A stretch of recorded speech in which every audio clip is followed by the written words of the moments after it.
Hey everybody, welcome to another episode of True Story News. And I know I have not been active on this channel, but for those that don't know, I'm on Instagram, I'm on Twitter, I'm on Facebook, and I'm on other channels. I'm on Rockfin, I'm on Odyssey, and I'm also right here on YouTube, but on a different channel, True Story News Podcast, because I stream podcasts now, so you can catch me on all those platforms. So let's jump right into this. Now, one of the issues that I had when you start streaming different places, you start attracting different crowds. And the momentary problem that I was having is that a lot of those crowds don't mix. And so with a little frustration, I started to feel like I was gaining people and then losing people. Because a major challenge with being a truth channel is that I wake people up all the time and red pill them. But some are not ready to be woken up when it comes to certain subjects. And it's just easier for people to just think you're wrong about the things they don't agree with. So through the years, there were a lot of people who were impressed and agreed with me on so many things. And so normies sometimes come around and figure, oh, he's great on this issue, but he's wrong about this or that. No, you're not going to do that on this channel. What gives me the right to confidently have that stance?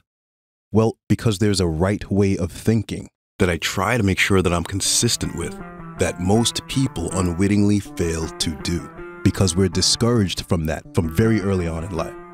There is truth and there is untruth. And a lot of people just cannot recognize the truth when the lie is more popular and widely believed. Most people, including high vibrational critical thinkers, still sort of share the hive mind and get most of their opinions from popular opinion and legacy media. And most people live their entire lives having no idea that they are living in a fantasy world. And so many things that the masses think are true aren't. Most people live their entire lives completely dumbed down and programmed, believing whatever they're told by legacy media, having no idea that much of it is fiction. So this, the first of many truth chronicles to come, we're going to attempt to bridge the gap.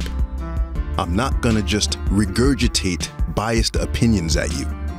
In these truth chronicles, I'm going to walk you through right-minded Socratic thinking with each theme discussed, so that there is no confusion what is true and what is not, no matter what might be felt emotionally. Sometimes I pull in people who are interested in my spiritual content because I talk a lot about spirituality. Some people like the sports because I talk a lot about boxing and MMA. Some like when I talk about health and fitness because I do a lot of that. And some may find me for some of the social issues or environmental issues I cover, like fluoride, chemtrails, political corruption, conspiracies, and things like that. And many people have found my channels because of the people that I've defended, race issues, and many celebrity character assassinations. Some failed and some successful, still rolling strong to this day. One of them being the Cosby Sham.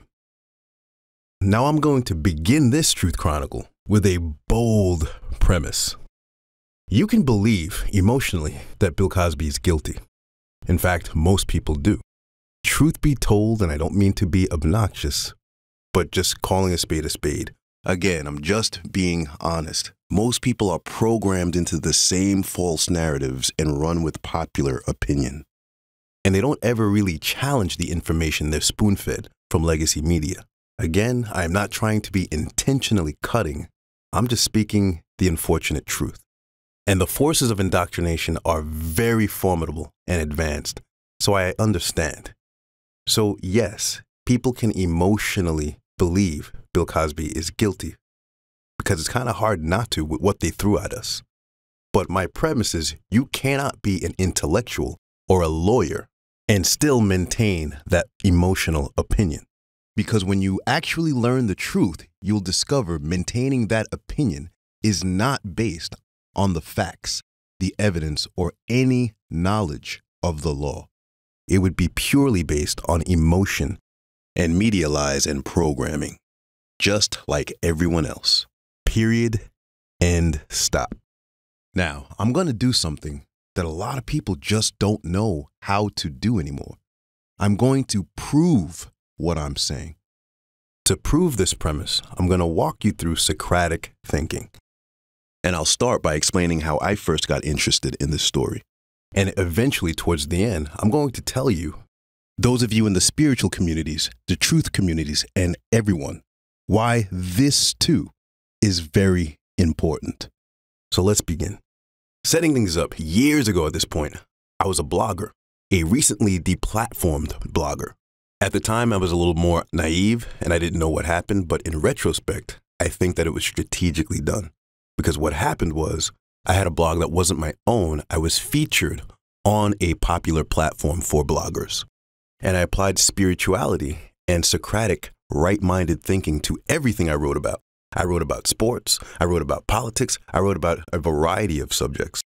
And so, out of nowhere, eventually, a lot of my articles shot to #1 in Google and began to compete with mainstream platforms. And I don't think they liked that very much, because I began to expose a lot of the legacy media lies, because very often that is the business that they're in. They are lying to you about so many things. And if you didn't learn that in this past 3 years, then you are just never going to wake up, ever. But during my years as a blogger, I sort of became a professional independent researcher, and I saw through the codes and patterns of legacy media deception. Then lo and behold, one day, when all my blogs were extremely popular, I was getting all this money, I was deplatformed, and they never even told me why. So I was very depressed about it. I was very confused. I didn't understand. And then I just decided to try my hand at YouTube. And it was right about this time that the Cosby allegations started to hit the news. Because I felt spiritually called to this for some reason, energetically, I knew something was off. This was not right. In addition to the fact that I was already experienced with this sort of thing. Media spins, agendas, lies, and deceptions. When you're a high vibrational person, you can see the ones and zeros through the matrix to know that something's not quite right. In fact, we all have that ability. That's why they strategically dumb us down in the food, in the environment, through media programming. They want to knock you off your innate human instincts, your logic and reason, so that they can continue to program you with what they want. But all of that is another discussion and another video entirely. So I was already doing this work for years, decoding the deceptions and explaining to people what was really going on. And this Cosby narrative was following the same patterns of many of the other things that I have covered that were lies. When you get to be at a higher vibrational state, you sense things better, your instincts are sharper, and things can't fool you the same way they used to. And when your gut instincts are intact, you can see through the matrix and you know in your gut that something is wrong. And that's exactly what happened when the Cosby story started to break out. The first thing that triggered my spider sense, if you will, wasn't whether he was guilty or innocent. I was not making a declaration of that in either direction. I was just a little disturbed by how fast they were throwing random women on television, one after the other. And I knew in my gut that was wrong. Most people don't know about libel laws, slander, and in journalism. And they know that most people don't know. And that's how they get over and work through people's ignorance. People don't object to things that are not correct. These very serious allegations needed to have due process before being thrown right smack onto primetime television. And it wasn't just one woman. They just kept throwing one after the other after the other. And that was also a bad sign that let me know everything about the way this was all being presented was not correct. It lacked journalistic integrity. It lacked due process. And I knew that this thing was off. Whether a man is guilty or not, he has rights. And this was not happening correctly. So then the next thing I did, even though I knew in my gut that something was off, something was wrong. And when you saw the amount of women they kept pumping out, that's what let me know also that this was not just your ordinary thing. This was something planned and organized, very organized.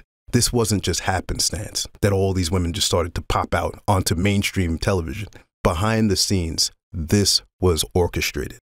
So knowing that something was off with this story already, The next thing that I did was look at who was saying these things and what they were saying. And when you do that, you realize that a lot of these women, not all, but a lot of the things they said made absolutely no sense.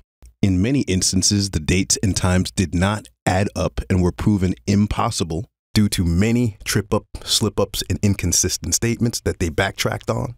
And then I also discovered a lot of them had very shady pasts. We're talking about drug addicts, prostitutes, women who were con artists arrested for fraud. And I kid you not, that was the case with many of these women. Not all of them, but enough of them for this to be pulled. And I've already made this point in several videos. The fact that many of them had shady pasts doesn't automatically mean that he did not do this. That's not what I'm saying at all. But acknowledging that many of them had shady pasts should be enough to stop people from the believe women idiocy and just giving blind benefit of the doubt. They should not have been repeatedly throwing these people who did not go through the courts onto television. This was not okay. And from just minimal investigation, it became clear, as I suspected, that legacy media platforms were lying and hiding a lot of very serious information about the allegations and the women. Information that would directly affect your belief in the allegations or not, because they were leading the story and protecting the decided upon narrative. Understand that there's different ways of lying and media deception. One of their main go-to methods is through omission. They were throwing women at us, but they weren't telling us anything about these women or about what their claims were. For example, everybody just sheepishly believes that all these women said that he drugged and raped them, when that's false. Most of the accusations against them have nothing to do with drugging or raping. Most of the accusations are stupid and weak. Oh, he touched me in 1969, or he looked at me funny. There's only like a handful of rape claims, and they padded it with all these women who just said whatever so that they can create the public spectacle that all these women came out against him. And everyone fell for it hook, line, and sinker, because that's what people do. They don't think. No one questions anything. They just watch and believe. But I've done this a million times over. The information that I shared with people almost 10 years ago at this point never changed. Only the brainwashing and mind control tactics did. They merely improved their tactics in the art of deception. So again, let's take a look at some of these accusers. Patricia Matson is a repeat rape accuser whose Cosby story never made any sense and never checked out when scrutinized. You may have seen Matson on many talk shows and news pieces. She was on NBC and CNN. However, they never told you this. In 1997, Matson also tried to sue Marv Albert for money with a false rape claim. And no, she did not win. And yes, her lawyer back then was no other than Gloria Allred. Chloe Goins is another accuser whose story came completely undone. And because of her lies trying to make dates work, she eventually had to withdraw her criminal case. Regardless, with no case, no evidence, and documented lies at this point, she still won money through Cosby's insurer. The legacy media outlets that invited her on to speak did not tell you this. Our sheriff's officials have still not revealed if the 27-year-old went into the prison building with drugs thought to be heroin, or if she was just on the prison grounds, including the parking lot where she was taken into custody. Now, Fox 5 News has also learned that Goins faces charges of possessing a controlled substance in prison and bringing alcohol or drugs in prison. Back in 2008, she claimed that Bill Cosby spiked her drink during a party at the Playboy Mansion. She claimed that when she woke up, she was naked on a bed and that the comedian was biting her toes with his pants at his feet. Bill Cosby's attorney denied the accusation, saying that he was in New York at the time of that party. Prosecutors declined to press charges later on because of a lack of evidence and the fact that the incident was past the statute of limitations. Now, tonight she's being held on $25,000 bail at the Las Colinas Women's Detention Facility.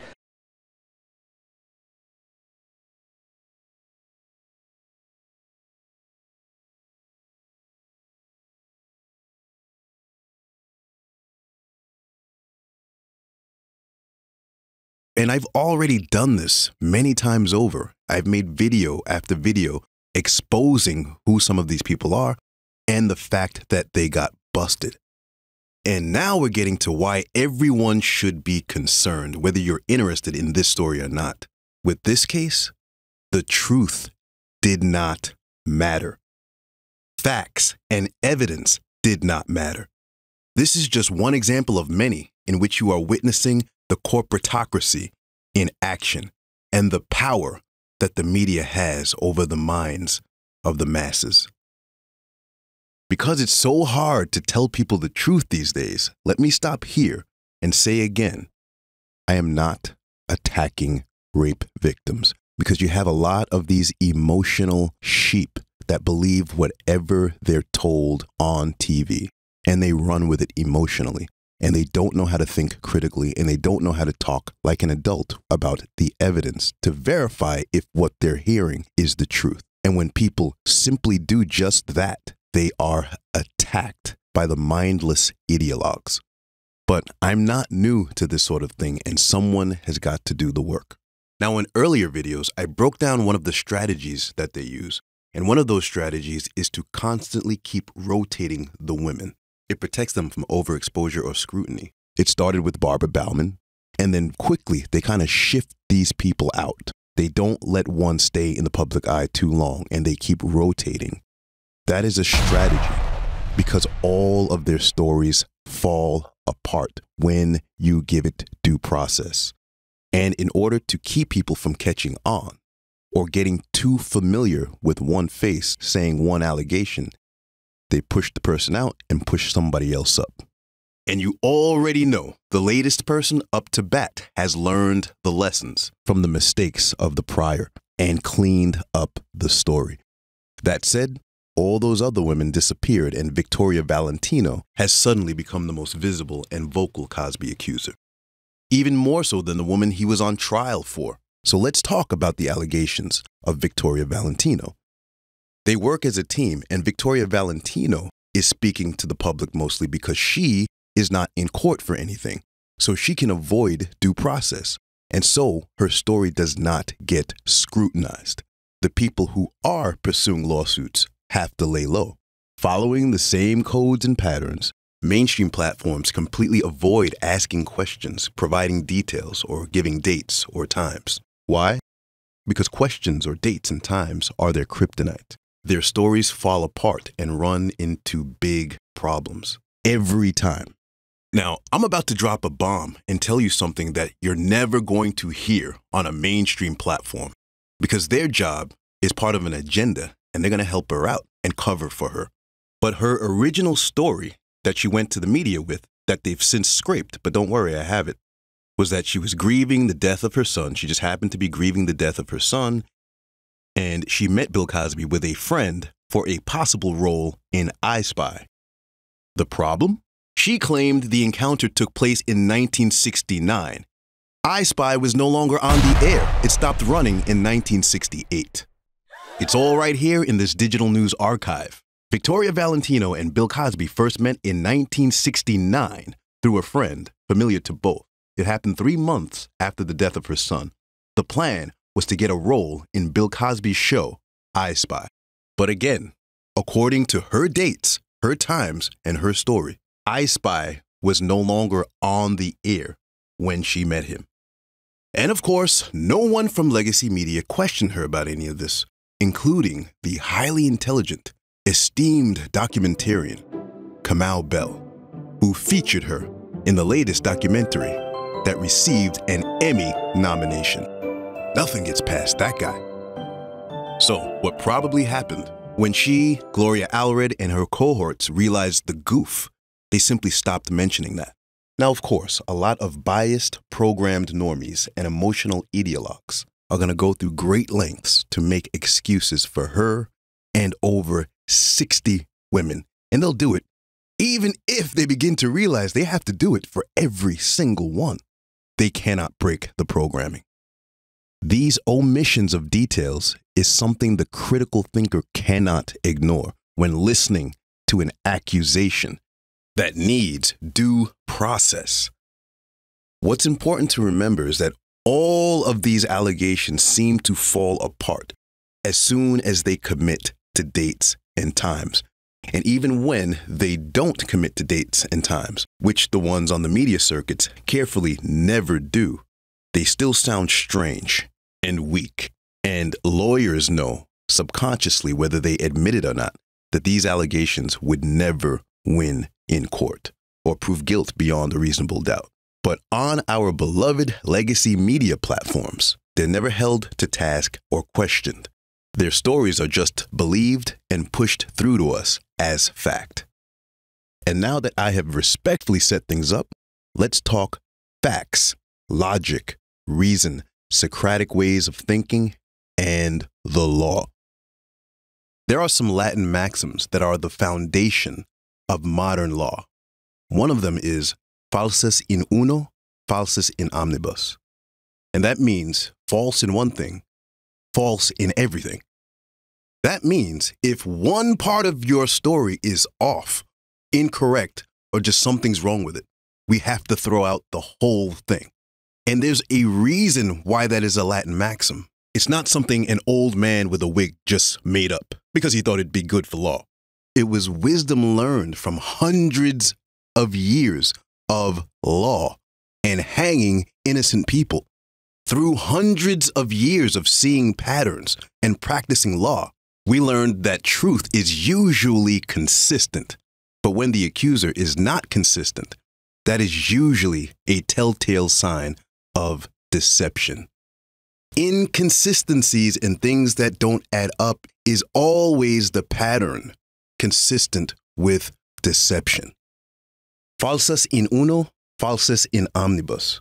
When someone's telling a story and there are sections of the story that are not making sense, dates don't line up, something is wrong, you have to throw it out. You cannot push it through and give it the benefit of the doubt because of your emotions. Another Latin maxim and another foundation of modern law, well, the shortened version is onus probandi. And what that means is basically the burden of proof is on he or she who accuses. And this means we have a presumption of innocence until we're proven guilty. And when someone has an accusation, the burden is on them to prove the accusation true. If you cannot prove the accusation true beyond a reasonable doubt, you do not assume guilt. Period. End stop. Done. Well, today we have a very severely brainwashed and dumbed down society.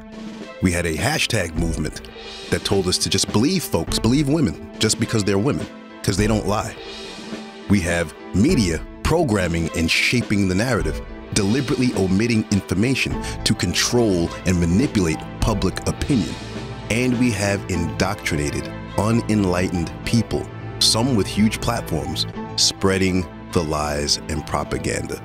Now, I don't mean to attack this person, and I hope that I'm not giving off that impression, but it's important that I address this person's video because this video was sent to me by someone who asked me to be on this person's platform to maybe illuminate him, because this person's a subscriber of both of ours, and he believes that Andrew Klavan is a great guy who's fair, but who happens to be severely misguided on this issue.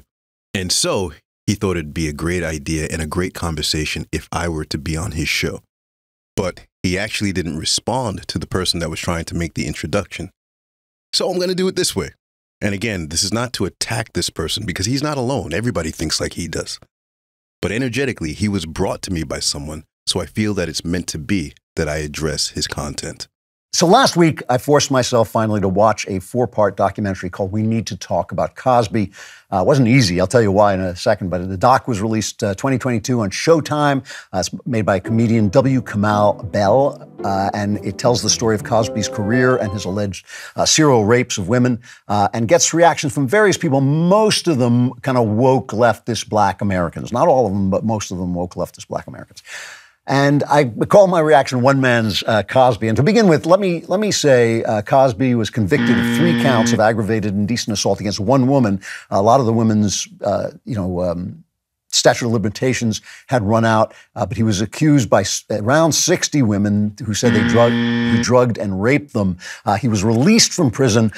After 3 years of a 3 to 10 year sentence on what you might call a legitimate technicality, the court found that statements Cosby had made, self-incriminating statements he'd made under the promise of immunity, were unfairly used to convict him because he'd been given immunity. And that is unfair, but obviously it doesn't mean that he didn't commit the crimes, right? It's just an unfair, it's a true technicality. It's something they should have done, but it still doesn't mean he didn't commit the crimes. Now, I just want to state my belief at the outset that I believe he committed these crimes. They were horrible crimes. The descriptions in the documentary made my eyes bleed. And if I'm right and he did these things, then what it means is one of the most important and most brilliant and consequential American entertainers of the last, certainly of the 20th century, was an absolute villain. Now, the problem with the content is that Andrew Klavan is a journalist. He did not do much research. He did not read or analyze any of the allegations, which is why he didn't know most of them were not rape claims. He did not research any of the court documents. He admits that he's getting most of his information, influencing his opinion, from watching television. He watched the documentary, We Need to Talk About Cosby, and has decided that Cosby is undoubtedly guilty. The past 3 years should have woke people up to American media. If you're watching TV and watching these documentaries and trust that you're getting the truth, you're lost. I mean, there was a documentary right before that one, Leaving Neverland, and the featured actors got exposed for lying, followed by being dismissed in court. Still, working off of unproven allegations that did not receive due process, both of those documentaries received Emmy nominations. Stop sitting there watching television programming, thinking that you're getting truth, because today you are not. Klavan's whole video is based on the erroneous documentary. No facts, no evidence, no court information. And it gets worse. According to what I just played, Klavan told his viewers that Cosby was convicted and then was released on a technicality, implying that he would have been convicted otherwise, which is false. That is not true. All of these public people talking about this case are all doing the same thing and spreading the misinformation. None of these people do any independent research. They just regurgitate the information they hear from mainstream platforms about the overturned conviction being a technicality. It was not a technicality. Oh boy, I've done this so many times in so many videos, but let's do this again for the people in the back. The first time this came to court, the first DA, Bruce Castor, looked at this case, knew it was not winnable. Andrea Constand had several credibility issues, and he felt she would never win in court. So to compromise, he convinced Cosby to agree to sit for a deposition and a settlement, and the matter was closed. She accepted money and she ran. And for doing so, Bill Cosby was promised by this DA to never be prosecuted in court. All right, as we mentioned, former Montgomery County District Attorney Bruce Castor initially decided not to charge Cosby. You heard Deanna say it. He promised him he would not be charged. I spoke with Castor literally just a few moments ago. Here's in part what he had to say. There were problems proving the case. Some of the information we got was inconsistent, and there was a lengthy delay, which caused it so that I didn't have any opportunity to get any forensic backup. And there was various things, other things that were reported in the opinion that were troubling, continuing contact between the alleged victim and Cosby after the fact, statements that could have been used to suggest extortion. There was the possibility that she had, the alleged victim had sought legal counsel for a civil settlement before coming to the police. There were a lot of things that led me at the time to think that a prosecution would be problematic and unprovable. This technicality stuff is a media lie. Andrea Constand was never going to win this case. Here's what happened. A conviction was strategically manufactured. The new DA, Kevin Steele, was overzealous and lustful to fulfill his campaign promise, violated Bill Cosby's rights and the Constitution, and pursued this case anyway, even though he was promised to not be prosecuted. This should not have been allowed. She agreed to a settlement and took money. But this is not real. This is an agenda. So they did it anyway. Nobody stopped Kevin Steele. And then the trial went flat in a dud. Like Bruce Castor already knew, they could never prove Bill Cosby guilty beyond a reasonable doubt. She lies and had lots of inconsistencies. This would just keep getting tied up and go nowhere. And it was about to go the not guilty route. But Judge Stephen T. O'Neill, whose wife is a sexual assault activist who has shown bias and public support of the accusers, kept forcing the jury back into deliberation until he got a mistrial. He didn't want it to be acquitted. He wanted a mistrial so that they can try him again. And so Bill Cosby had to go to trial for this settled and dropped case yet again. This time, the DA and the judge cheated and stacked the deck. They have law degrees. They already knew there was no way to convict him beyond a reasonable doubt. So they had to cheat. And let's see, they used inadmissible evidence just to emotionally influence the jury. They stacked the deck with 5 additional hearsay witnesses who did not have any proof or due process, but they did serve the purpose of influencing the jury with the spectacle of multiple women saying the same thing. And they cut things out and used snippets of the deposition they weren't supposed to be using in the first place. They used snippets of the deposition that sounded like an admission, but was not. And this is why people should not just sit back and trust the news, because they were lying and hiding all of this because it doesn't support the story they were trying to sell you. And they lied with their careful omissions yet again by implying he was convicted because he was guilty, but was let go because of a technicality, which was false. The truth is that he would never have been found guilty beyond a reasonable doubt from day one. He was convicted at all because of all their shenanigans, wheeling and dealings, retrials, tricks, and schemes that eventually came undone. So no, the conviction was not overturned because of a technicality.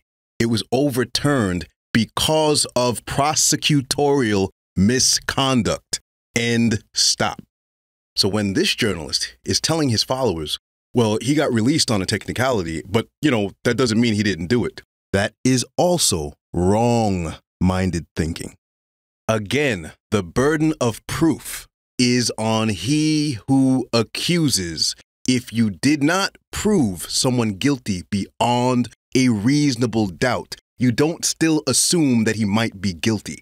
That is textbook flawed reasoning and inconsistent with how the law is supposed to work. The conviction did not stand, which means there is no conviction. If a conviction was obtained through unconstitutional prosecutorial misconduct, aka cheating, then that means legally there never was a conviction. It's not, oh, he would have been found guilty, but, there's a no, that's nonsense. And if you're relying on the television and documentaries and legacy media to explain the court rulings to you or the truth, good luck with that.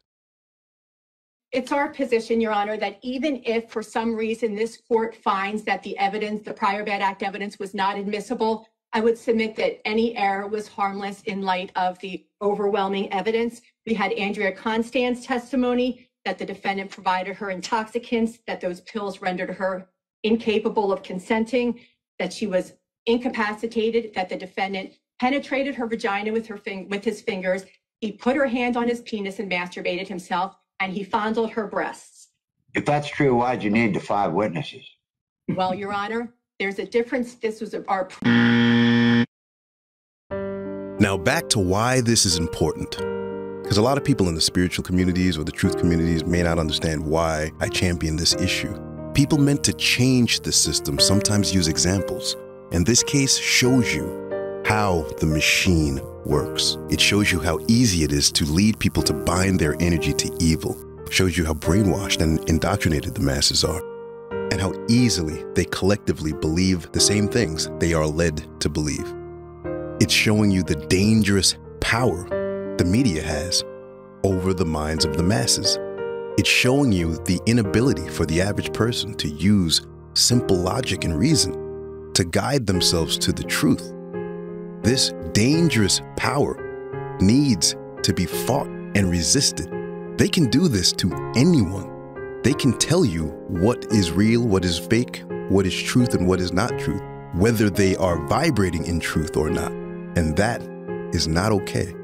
To this day, people stuck in their indoctrination will sometimes try to troll me, and when they're hit with facts, logic, and reason, they can only come back with things like, but did you see the documentary? Trying to get me to watch TV programming with them to try to make some kind of a point. This is societal madness. There are so many things we are lied to about on a regular basis, and this shouldn't just sit well with everyone. People are unable to break their programming to respect a different point of view, a point of view that is said, supported with facts and evidence. They will reject it emotionally because they are programmed and thinking with the hive mind. It is beyond just this issue. Delivering the truth to the masses who are mostly programmed and wired to reject it is dangerous work, tiresome work, puts a target on your back, makes people hate you simply because you live on a higher vibration and vibrate in the truth outside of the matrix. Many good-natured and well-intentioned people are both programmed and emotionally sold on the story about survivors, victims, and people getting away with things. Because sadly, it's close to home for a lot of people, so they refuse to think or be objective. And this is how the system plays us, by our own emotions and good nature. Because of all the propaganda, the documentaries, the news pieces, and all the rhetoric, and consequently, overwhelming popular opinion, the vast majority of people believe what they are made to believe. So I will end this video like I began it. Some of us are here to fight this system, and you can believe Bill Cosby is guilty just like everyone else. And I respect that people are entitled to their own opinions and views.